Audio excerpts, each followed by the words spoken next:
ఒకవేళ గాజులు మార్చుకోవాలనుకున్నారనుకోండి, కొత్తగా గాజులు మార్చుకుందాం, ఉన్న గాజులు మార్చి కొత్త గాజులు వేసుకుందాం అనుకున్నప్పుడు సోమవారం రోజు కానీ బుధవారం రోజు కానీ గాజులు మార్చుకోవచ్చు. అలా మార్చుకున్నా కూడా లక్ష్మీదేవి అనుగ్రహం కలుగుతుంది. అయితే ఆడవాళ్ళు గాజులు వేసుకునేటప్పుడు నలుపు రంగు గాజులు ధరించకూడదు, నీలం రంగు గాజులు ధరించకూడదు, గ్రే కలర్ గాజులు ధరించకూడదు. నలుపు రంగు కానీ నీలం రంగు కానీ గ్రే కలర్ కానీ ఈ రంగులో ఉన్న గాజులు వేసుకుంటే కష్టాలు తప్పవు, లక్ష్మీ కటాక్షం అనేది తగ్గిపోతుంది. అందుకే ఆడవాళ్ళు ఎప్పుడు ఎరుపు రంగు కానీ ఆకుపచ్చ రంగు కానీ పసుపు రంగులో కానీ ఉన్నటువంటి మట్టి గాజులు ధరిస్తే విశేషంగా అదృష్టం కలిసి వస్తుంది.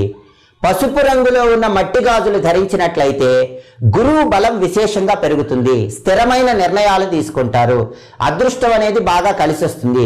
ఎరుపు రంగు మట్టి గాజులు ఆడవాళ్ళు ధరిస్తే ధైర్య సాహసాలతో ఆత్మవిశ్వాసంతో అనుకున్న పనులు అనుకున్నట్లు దిగ్విజయంగా పూర్తి